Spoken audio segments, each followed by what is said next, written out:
Salut cher Blaugrana, bienvenue pour une nouvelle vidéo concernant le meilleur club du monde, le FC Barcelone. Sans perdre de temps, attaquons les nouvelles du jour. On a une bonne nouvelle avec Frenkie de Jong qui a décidé de rester à Barcelone et de renouveler son contrat. De l'autre côté, le Barça considère que Jules Koundé est le meilleur latéral droit du monde, et veut le prolonger jusqu'en 2030.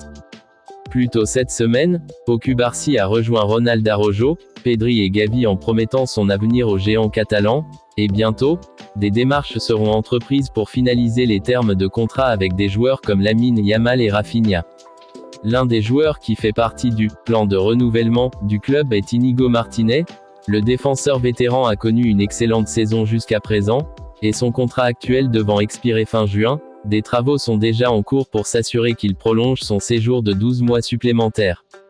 Martinez est sur le point d'activer une clause de prolongation automatique d'1 an dans son contrat, mais avant que cela n'entre en vigueur, Barcelone travaille à un accord de renouvellement, afin d'éviter tout risque. Le processus est pratiquement terminé, mais la finalisation est retardée par le fair play financier, selon Marca.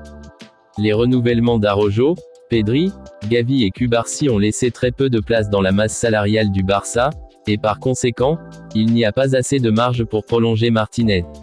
Cela signifie que le danger commence à se faire sentir, ce qui est la dernière chose dont les dirigeants du club ont besoin.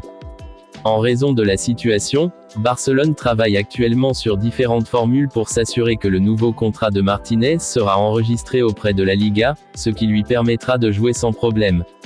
Les dirigeants de la Ligue ont été informés de la situation et des contacts réguliers sont en cours. Il est tout à fait logique que Barcelone conserve les services de Martinez pour au moins une saison supplémentaire. Il a été un excellent joueur aux côtés de Cubarsí en défense centrale, et malgré le fait qu'il soit en fin de carrière, il semble toujours aussi affûté. Le club écoutera aussi les offres pour Christensen cet été. Barcelone veut un attaquant de classe mondiale qui joue comme ailier gauche avec la capacité de jouer comme avant-centre. La décision finale dépend de la situation financière du club, mais 3 noms importants figurent sur la liste des cibles. Luis Diaz. Il a 28 ans et son contrat avec Liverpool expire en 2027. C'est un joueur rapide et habile qui peut fournir des solutions offensives. Il veut jouer pour Barcelone et n'a pas encore renouvelé avec les Reds.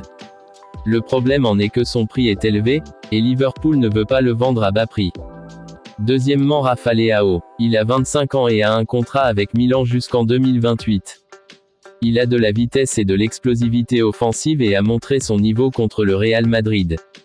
Barcelone a de bonnes relations avec son agent Jorge Mendes. Son problème est que ses performances cette saison sont instables, et Milan ne le vendra pas facilement. Troisièmement, Alexander Isak qui est la solution la plus proche pour remplacer Lewandowski. Luis Diaz est le favori du Barça pour renforcer l'attaque cet été.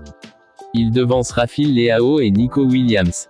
Mais Barcelone doit améliorer son fair play financier pour recruter un attaquant, même avec la règle 1-1 de la Liga. Malgré les revenus récents des ventes de sièges VIP, ils ont encore besoin de faire des économies ou de vendre. Selon Sport, en Angleterre les Blues sont prêts à forcer pour obtenir la signature de Jules Koundé cet été. Une enveloppe de 100 millions d'euros est préparée à cet effet. Le joueur français et le club catalan n'envisagent pas une séparation. Néanmoins, les Londoniens pensent que l'offre pousserait Barcelone à considérer sa décision. L'autre cible de la direction de Chelsea est Marc Casado. Selon Mundo Deportivo, le jeune milieu de 21 ans avait rejeté une offre de Chelsea cet hiver. Mais les Blues planifient une autre offre plus intéressante cet été. Toujours en Angleterre, l'attaquant Marcus Rashford n'a pas abandonné l'espoir de rejoindre Barcelone cet été, même s'il vient de rejoindre Aston Villa en prêt. Pour le cas de Neymar, un ultimatum clair a été planifié pour que son retour au club devienne possible.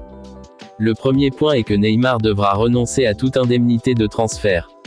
En effet, le Barça ne souhaite pas dépenser une somme importante pour faire revenir l'ancien joueur du PSG, après son départ en 2017.